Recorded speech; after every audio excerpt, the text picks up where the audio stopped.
Thank you very much for having me. No, thank you so much. So I'm just going to dive straight into it. Go for it. So Jordan, you started your first year during COVID as a teacher, correct? So that was I your did. first. So I did.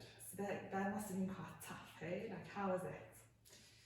It was certainly not ideal, let me put it like that. I didn't ever see myself going into high school teaching when I did, and certainly not under the circumstances that were present at the time. But it made the jump into that career track far more rewarding, I think, because of the challenges. I took up the opportunity to teach Limure College at Yeshiva College, having been offered the job to take up. There was a teacher leaving at the time, going on maternity leave, and I was filling in, and then I was offered something more permanent, and it was at the school that I attended. So there I was teaching girls' high school specifically. Oh, So wow. therein lay the difference, but at the same Did time, you start online or did you start? I started in person. So originally, what I actually started doing was I filled in as a locum in the boys' high school, temporarily at the beginning of the year, the very beginning. And I gave a few casuals here and there for grades 10 and 11. And that Rav, who was unwell with COVID at the time, returned, and it lasted about 6 weeks or so. And then the girls' high school contacted me and said that they'd heard good things about the teaching that I'd done in the boys' school, but I'd be interested in doing the same in the girls' school.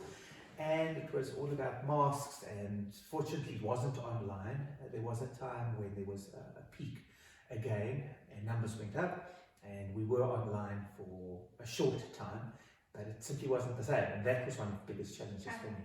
To start in the classroom, albeit with masks, etc., but then to switch and start teaching online, I didn't enjoy it at all, and that was, for me, it was very brief, and my heart went out to teachers who had to do that for months on end. Wow. It's not nearly as effective, it's not nearly as enjoyable, it's not nearly as meaningful. So to start your kind of teaching career sort of on such a wobbly Yes, place. it certainly had been, because I had taught at Wits. I had taught in the English department.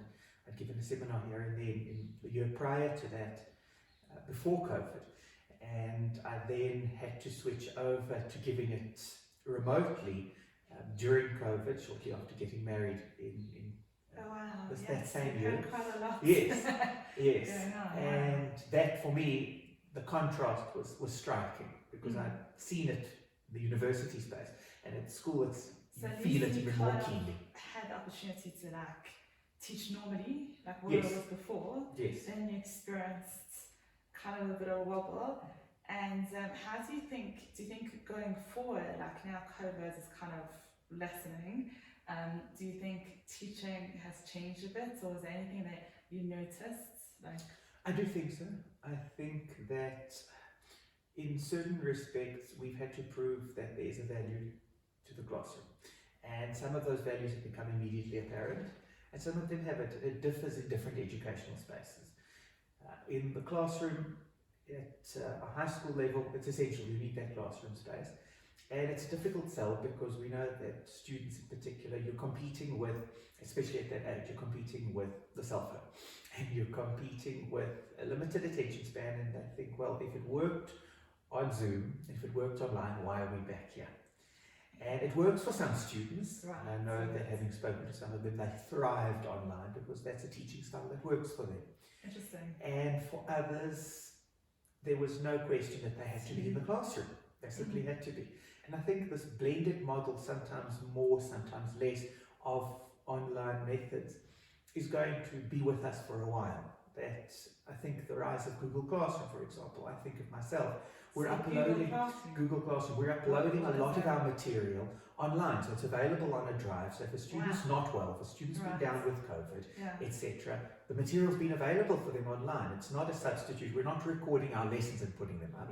But I've had to, on occasion, teach a classroom with a laptop in it where students been down with COVID, for example, and they've attended virtually through a laptop. So it's like kind of like a hybrid scenario. Yes. So this blended model of education, a hybrid system, is a norm in many ways now.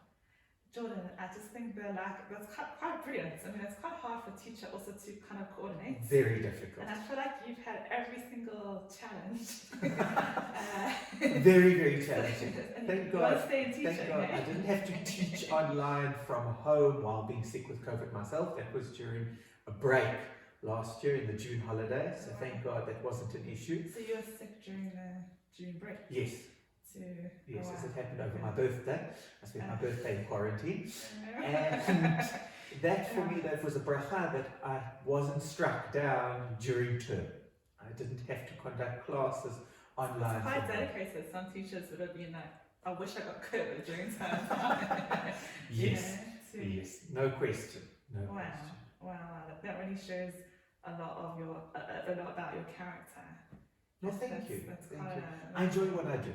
I really, really do. And so for that brings you on to like, what do you find most meaningful about teaching, and why do you want to be a teacher? I didn't always think I'd be a teacher. There was a time when I thought I would study law. And that lasted for the duration of an undergraduate. And my two majors at university were law and English.